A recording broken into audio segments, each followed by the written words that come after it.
Hello, everyone, and welcome to my show today here on Let's Talk About It with SABIA KHATUN. I hope you've all been keeping safe and making yourselves as well as can be, and just going out there and being safe as possible without having to put yourself off of some of your daily normalities. What we have today is one of those topics where we question ourselves about who are the real lost generation. Currently, we are all somewhat in a devastating emotional and mental state. And most come to schools emotionally, mentally, detached either for learning or for teaching. There are many factors in our current lifestyle which contribute towards that. I have a lineup of a wonderful panel here today who will contribute and participate in helping us find who these real lost generation are. So if I can take you over to my very first guest, who is I actually have to say I am so privileged that I have this person on my show, and his name is Honorable Dr. Abdulla Rasheed, all the way from Maldives. He is the Minister for the State of National Education. And if I can welcome you, Dr. Rasheed, onto my show. Hello. Hello. Thank you. It's really nice to be with you. Brilliant. All the way from Maldives. If I can say, I hope we will get an invitation to come and visit the beautiful place. Yeah, you're most welcome to visit. Thank you. I know my next guest who I'm going to introduce, Rezuan Chowdhury, is very much a fan of Maldives as well. He's our teacher from Bangladesh, and I'd like to welcome you back again. I know Rezuan's been on my show before, so welcome back again, Rezuan. Thank you so much. I'm very privileged that I am here today with you. Thank you. Okay, brilliant. I have a lovely lady called Sahara Shafik, who's a business manager for one of the primary schools in Newham, who has kindly joined us today. She will be talking about not only as a professional member of staff in the school, but also as a parent. So welcome to my show, Sahara. Thank you, Sabia. Thank you for having me. I think it's a really important topic to discuss, and I'm looking forward to having a discussion with you all. Brilliant. Thank you. And last but not least, Mr. Dele Rotimi, one of our head teachers in UK. He was also on my show before previously, and he has a lot of valuable knowledge that he could share with us and experiences. So welcome again, Mr. Dele Rotimi. Hi, Sabia. Lovely to be on your show again. Thank you. Brilliant. Brilliant. Right. I think I would like to start with our Dr. Rasheed, who has extensive knowledge and experience of education of over 30 years, if I may. And I would actually be very, very honored to allow even our viewers to find out how and what he can say about the state of education. You know, whether we understand that, you know, you are from Maldives, Dr. Rasheed, and you can see basically, and you are aware from a lot of the media out there, what's going on with the state of education in various different countries. If you can share with us where you are in Maldives, you know, what is happening, what is going on, and, you know, is it getting any better? And, you know, if you could kindly share with us some of the valuable things that you actually possess. So over to you, Dr. Rasheed. Once again, thank you, Sabia. Regarding the COVID situation in the Maldives, again, it is getting worse. But during the December and early January, it was better. But now it is getting little worse, but still things are manageable. When we talk about education during the pandemic, I think Maldives is also same like any other country. From last year, March, we are struggling to provide education to our students. Mid-March, due to the pandemic, our schools were closed. Then we started teaching through online. More than that, we introduced teaching students through TV. We called teleclass. Teachers from across the country, as you know, Maldives is scattered. We have 212 schools in 198 islands. So teachers from all over the Maldives, they collaborate and they prepare the videos, they edit and they send it to the national TV. This is organized by Ministry of Education and National Institute of Education. So we started teaching through TV. It went very well.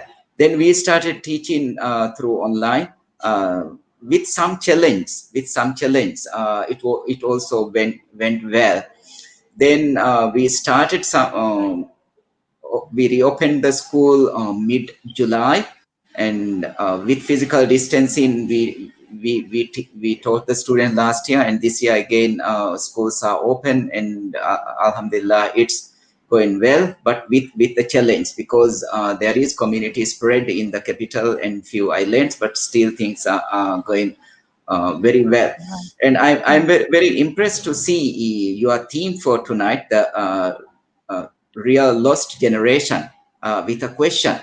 I can say if we are not taking this situation very seriously, it will be a lost generation. But policymakers, teachers, school heads, if we all work together and provide education to the students through different medias, different medium, different modes, then we can save this generation. Otherwise, this generation would be a lost generation. I remember what UN Secretary General Antonio Guterres said about this pandemic. He said now the world is experiencing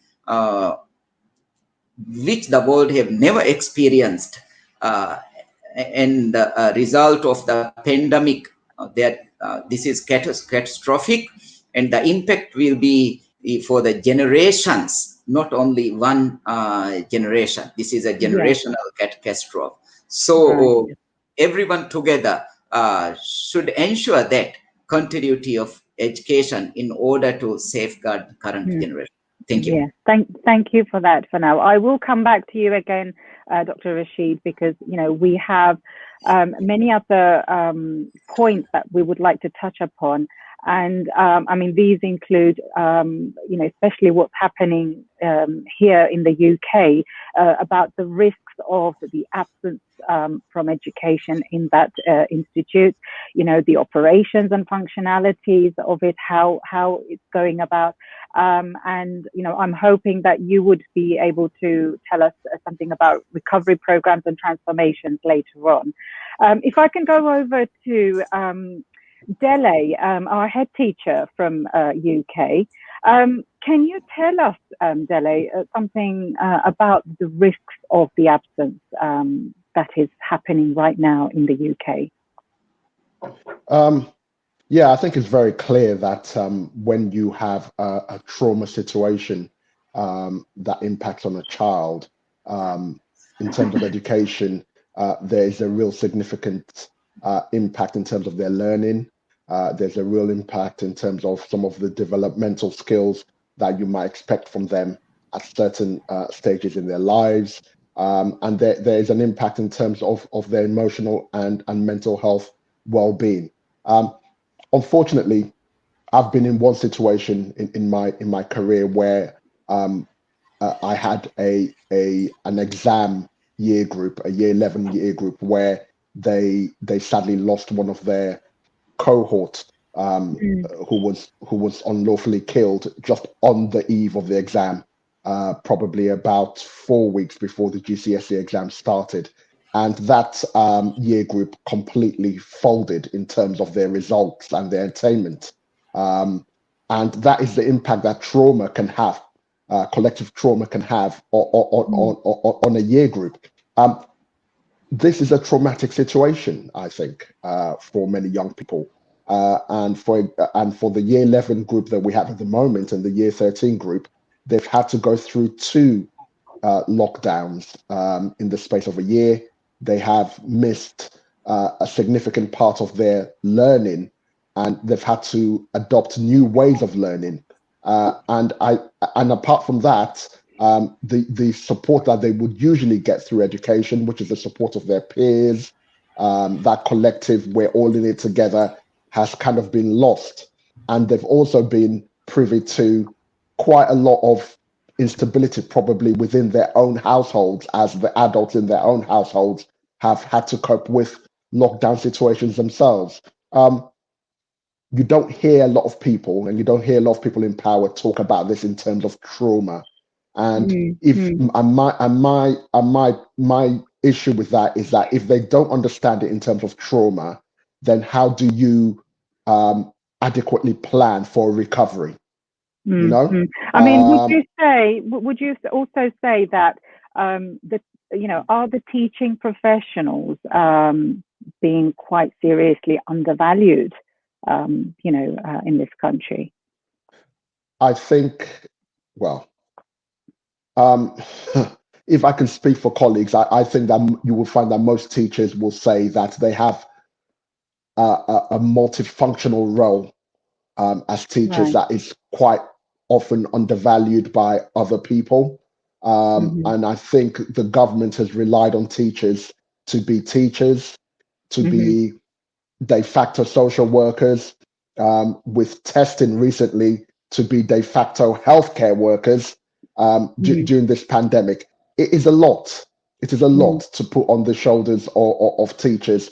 And not surprisingly, I think you add to that the normal stresses of living through this situation. I think it's been quite a stressful period for teachers, and teachers have stepped up admirably during this pandemic. I do wish that we lived in a society where the status of teachers was a lot more,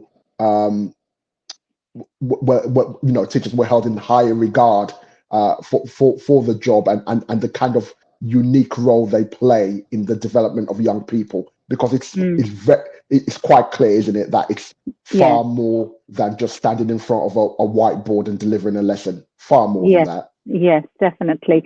Which then takes me to Sahara. As a business manager in a school, are you able to share with us some of the operations and the functionality of the state of? I understand it's a primary school that you're in, but what could be the general operations and functionality at this time? Right. Well, that's a really good place to start. I think I second what Mr. Rotimi has just been saying. In terms of where my background is more business, finance, and administration, I am seeing firsthand how teachers are, relentlessly making sure and ensuring that the children are logging on every day. Their lessons are being planned beforehand. They are delivering the lessons throughout the day. It's not just once a week or twice a week. And the pressure is immense. It's a complete different structure. And from the administration and the finance and admin side of things, it continues, as Mr. Rotimi said, it's a new pressure that's on top of what is expected of us already. Just in terms of children logging on, a basic example, if there are 29 classes and 30 children per class, if 10 children in each class have not logged on, we are physically making phone calls every single day to find out why has this child not logged on. And this is all relating to safeguarding and child protection, and it all comes under one whole bubble, because all of that is so much more important now in this traumatic state that we're all in. And I think sometimes maybe external people from outside of education may not see that side of just how much we are all putting in terms of trying to maintain children's mental health and well-being, as well as making sure that they are achieving their targets in their learning, as well as basic things like invoices are being paid, because those kind of things don't stop. So in terms of the bills need to be paid, staff need to be paid, HR, payroll, admissions, attendance, boarding attendance, because the DFE are sending us updated guidance every single day. And there's something different we need to do every single day in order to make sure that the government are aware of what we are doing as a school to provide the education to the best of our ability. So attendance is key as well. So there's so many factors I think that are kind of unnoticed and not really thought of, but the pressures I think on all staff in education is immense at the moment. And I will come back to you again, Sahara. What would be interesting to find out right now also is if I can take everyone over to Rezuan. What is the state of education in Bangladesh at the moment, Rezuan? And how are schools dealing with situations as well? If you can share with us. Thank you. Basically, we have started our online classes from 18th of March 2020, and it's been 11 months we are conducting the classes.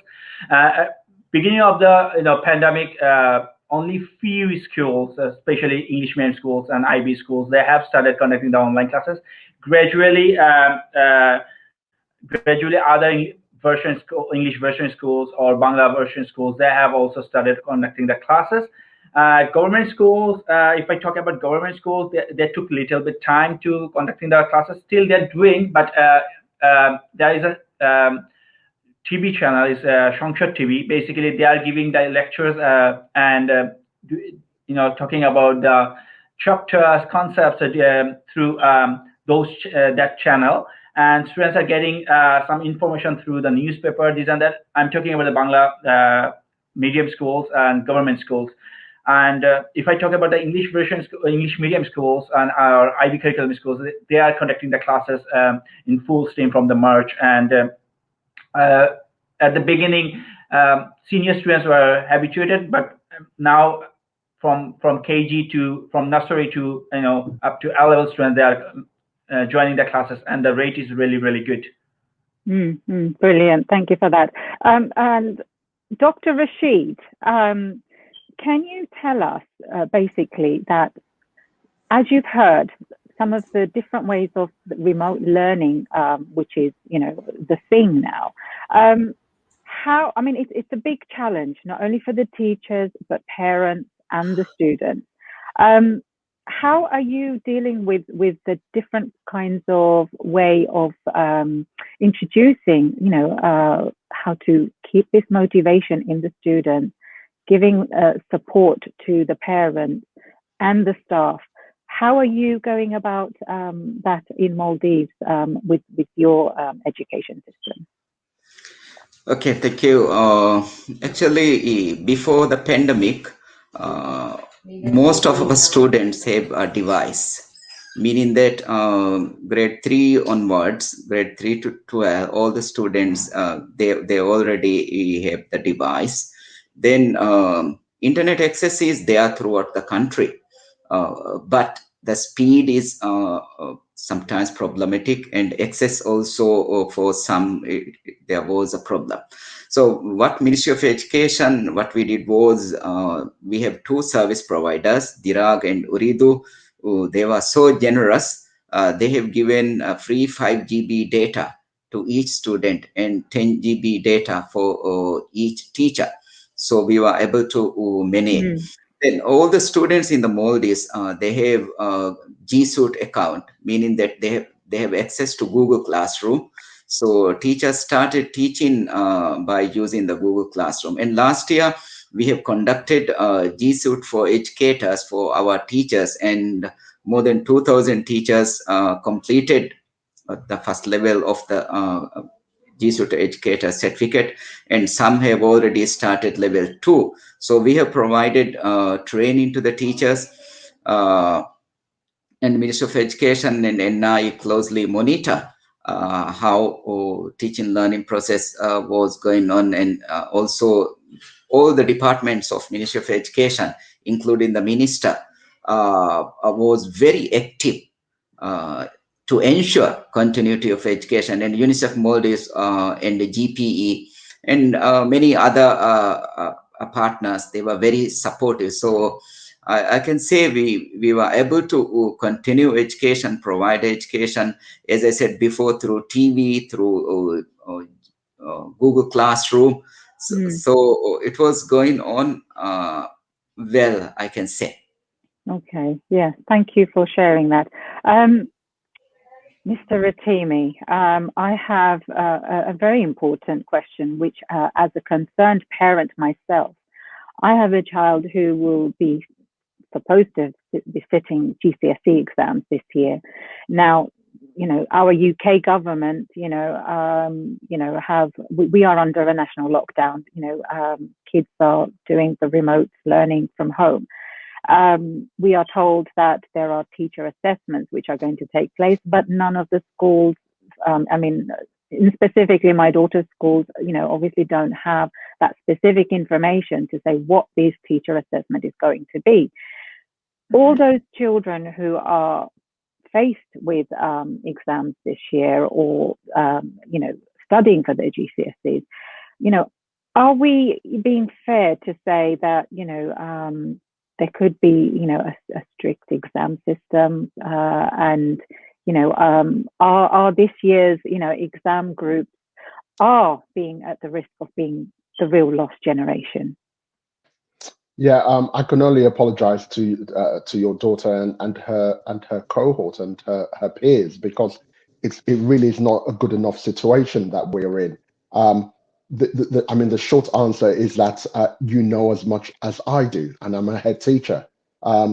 We have partaken in the national consultation recently and given our views as schools and head teachers about the way it will be fairest to award grades to this year's year 11. My simple question would be this: even if we felt that we might be on a road that wouldn't lead us back into where we were at the moment, the prudent thing would have been to contingency plan and to have a plan B in place, having gone through one lockdown and just knowing the nature of pandemics and the fact that it's just all very unpredictable. The Scottish and Welsh seem to be ahead of the curve with this and very quickly consulted and have a system in place. Quite frankly speaking, I just don't think it's good enough. I mean, put it this way: let's put it in UK educational speak. Well, do you think we can just one second, Sabia? Let's put it in UK educational speak.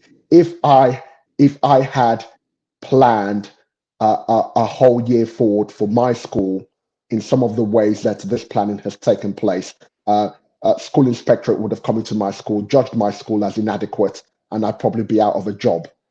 It's as simple as that. And I think that the worst thing that probably happened, if we look back, and some of us senior leaders in education said this back then, was when a previous government made do with a system of assessments in this country that included coursework and other ways of judging a child's learning and attainment. And I think that surely, looking forward and this experience that we've gone through, the government really should be looking at whether having terminal exams at the end of 2 years of study at Key Stage 4 really is the fairest way to judge a child's learning and a child's attainment. Dr. Rasheed, any comments on what Mr. Rotimi has just mentioned? That's very well said. I don't believe that the best way to grade or judge student is the terminal examination.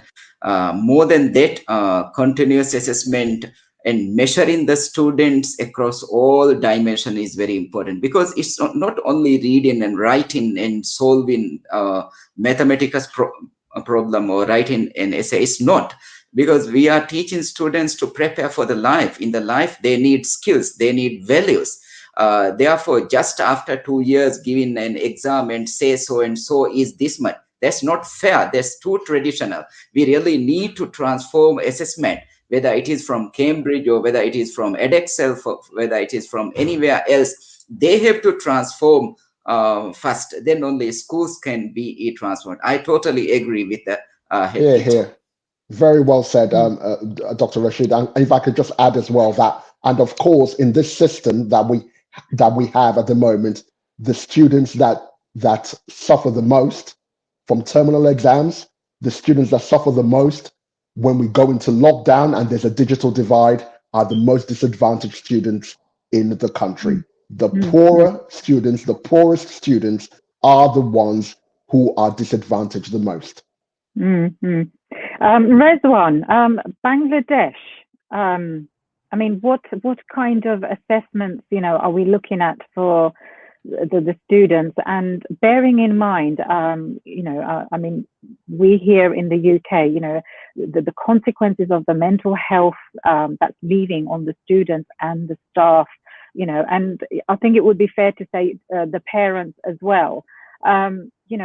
How are you going about it in Bangladesh in the schools that you're at?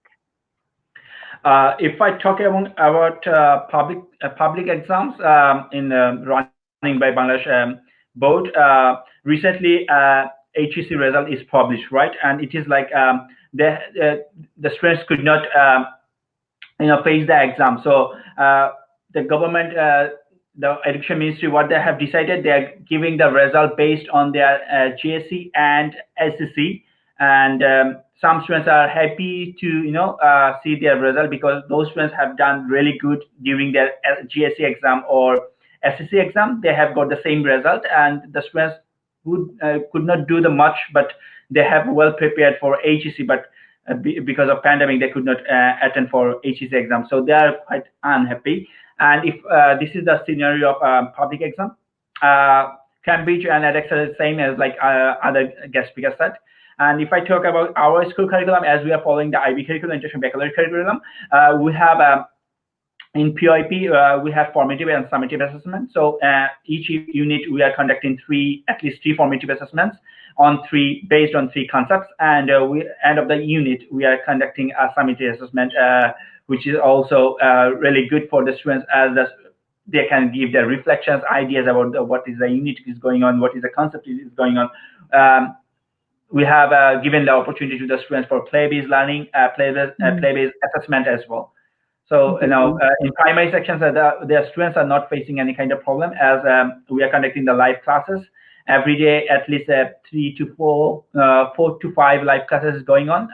Not only the core subjects, we are also conducting the classes in single subject, like we are conducting classes in PSP. We are conducting the classes visual art.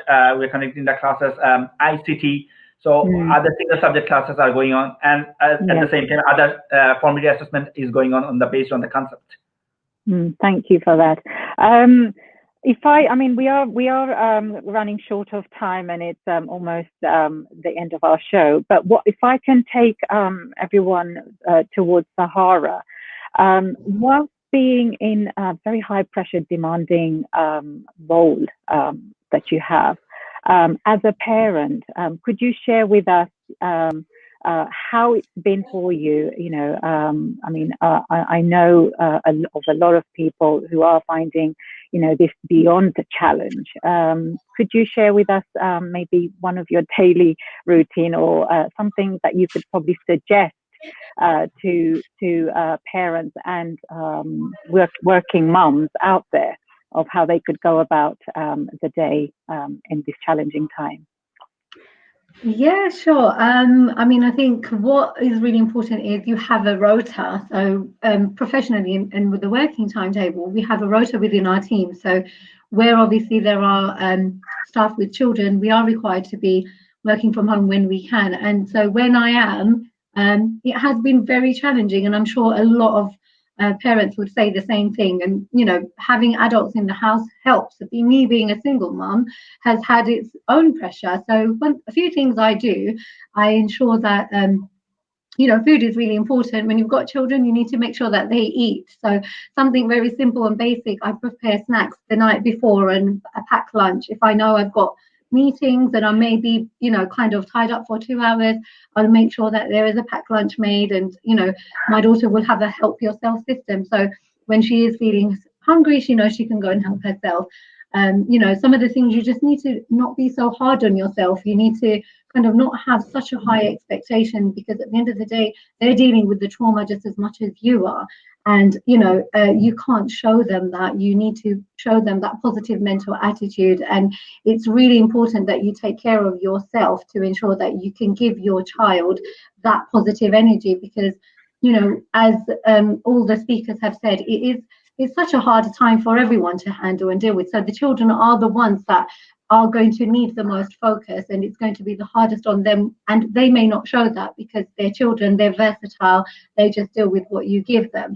So, you know, these are just a few things. You know, your work will overrun, and you need to cut off at a certain time and just tell yourself, right now I'm going to focus on my child, and, you know, give that time, because it's very challenging. You're working at home, you're living at home, you're expected to relax at home. So you need to, like, differentiate that, and that is a challenge for a lot of working parents, and I can definitely relate to that. And you know, we're not all perfect, and I think, you know, if you live and you learn and you work together, you speak to people and you get that guidance that you need, and make sure that you definitely take care of yourself so you can take care of your kids. Thank you for sharing that with us. Dr. Rasheed, any last few words that you could share with us in regards to, you know, transformation and adapting to, you know, how we could be doing things, and maybe sharing to, you know, to the rest of us, you know, how things are working for you in Maldives, that, you know, maybe other states and countries could take on board as well. I think education system should be transformed, not only in Maldives but also whole world. One reason why education is still traditional, as the head teacher has mentioned, still terminal examination that requires, or summative examination that requires rote learning and memorization. Therefore, teaching is very much exam oriented and teaching is very much content oriented. We have to leave those things behind, and we have to prepare students for the 21st century. In order to do that, we have to, our teach and learning pedagogy should be transformed, like more problem based, more project based, inquiry based, and discovery learning. A lesson shouldn't be started just with a topic or just with any concept. It should be started by giving a problem to students, or by giving them opportunity, or asking them to fill a gap.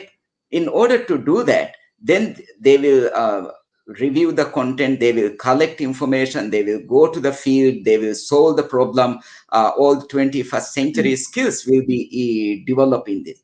But sadly, even some countries are doing very suitable teaching learning process for the 21st century. Many countries and many teachers and many classrooms, still we can see the traditional kind of teaching. So I want to see real transformation take place all over the world. In order to do this, one person or one country cannot do this. Everybody should together, we have to work. It should be transformed from curriculum, teaching, teacher training, assessment, and international examiners everywhere. This transformation should come. Then our student can be happy. They don't need to memorize, just like 19th century and 20th century. Now information is everybody's fingertip.